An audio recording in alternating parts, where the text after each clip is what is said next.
Composting is a great addition to your homestead to further increase your sustainability efforts and make use of your waste. Whether it's kitchen scraps or landscape debris, there are different options for how you can turn waste into compost that you would need annually to top off raised beds or in-ground beds. You could certainly use it for pots as well, but it's a necessary contribution to growing all plants to feed the soil, and compost does just that. What you're looking at here is called a 4-bay composting system. I've built it out of heat-treated pallets, and this has held strong for maybe about 5 years now. It is starting to kind of fall apart, and we've reinforced it in some areas. Just recently we stained it, which should help the longevity as well. The most important thing in building a compost pile out of pallets is getting heat-treated pallets that will be stamped HT for heat-treated, because again, whatever goes into your soil is going to leach right into your food. So you want to make sure that these are heat-treated and not chemically treated. Pallets are something that you can usually find either on the side of the road, or you can call around some furniture stores and see if they have any extra pallets. But it really makes it easy to build a system like this.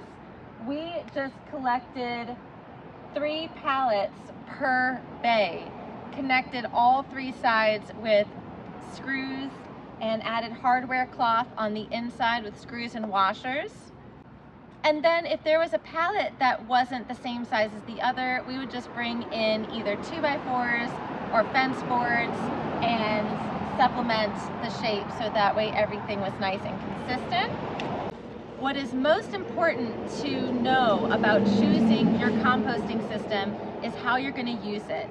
This Pallet Bay System is ideal for landscape debris or chicken manure, chicken shavings. I do not put any of my kitchen scraps in an open pile like this, because at least here in the urban environment, it will attract rodents and raccoons and possums. Now, we'll see how it's going to look differently in my dream property, but there's likely going to be a combination of efforts like there is here.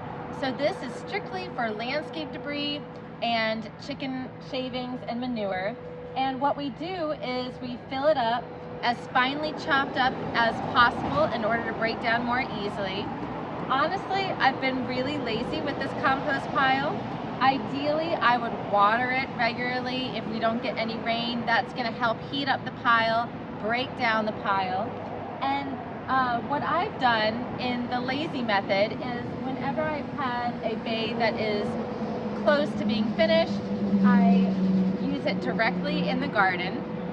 You could screen it though if you wanted something more fine, or if you wanted to mix it with some other soil mediums in order for seed starting or something like that. But I've just used pure compost straight in the garden, and then I just flip my bays. And so I keep flipping them until they have broken down. That's the lazy way to go about it, but you can rent a chipper to chip any limbs or large pieces into your compost. You can build a screen in order to screen that compost and get a really fine medium. Sometimes the lazy way is the easiest way of getting things done. So now let's talk about where my kitchen scraps go. I have 2 vermicomposting systems. Vermicomposting is composting with worms, which usually happens anyways, whatever your composting setup looks like. But vermicomposting is specifically feeding worms in an enclosed environment. And of course, my sweet potato has really covered up my Subpod here. But I'm about to give you a little tour of my Subpod that is a built-in unit in my raised bed. So this is my Subpod, and I like this because it directly feeds all of the plants around here. And so what I've got in here is a little blanket, and then I recently added a bunch of paper shavings because as we were moving we had a lot of paper to get rid of. I keep this little bamboo pole here to mix it up, and let's just see how it looks right now. I do highly recommend mixing your worm bins as much as possible, because the truth is, the more contact the worms have to everything, the better it's going to break down. You can see the little holes so the worms can come in and come out, but I do recommend always ordering some worms, some composting worms like red wigglers, to start a worm bin like this. I love the Subpod because it is a heavy duty unit that is completely secure. And so this is gonna work for me in the mountains where we have bears and deer and raccoons and plenty of other wildlife that would like to get in here. This is the whole purpose of composting kitchen scraps in something secure like this that can't be pulled apart. So what is the function of this particular worm bin, my Subpod? I could probably pull worm castings from here and use it to fertilize my garden, but the truth is, this is just a very convenient way to directly feed my garden. And so I'm really feeding it and I'm not taking much from it. I'm going to show you another worm bin in which I can utilize it in different ways. This is my other worm bin, and what I like about this one is that it's got a spigot down here at the bottom so I can collect the worm tea, and it's in layers so I can collect the worm castings. This is another very secure unit, but the lid could be easily pulled off if you had bears or raccoons in your area, and if that was the case, then I would put something heavy on top. But I am planning on bringing this with me to North Georgia and having this along with more Subpods for composting.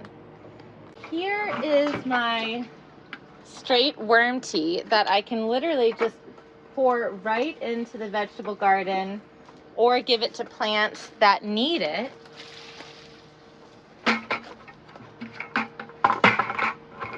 I can also aerate that worm tea and feed it with molasses, which I'll show later on in the course, to increase the reproduction of the microbial life. The way this unit works is you feed it from the top. I keep one of these tools nearby so that way I can easily mix it up.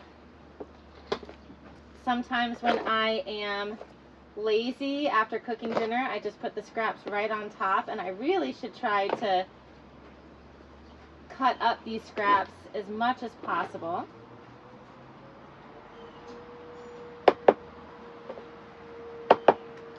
What you'll see below is a bunch of beautiful worm castings and worms. This right here is pure gold.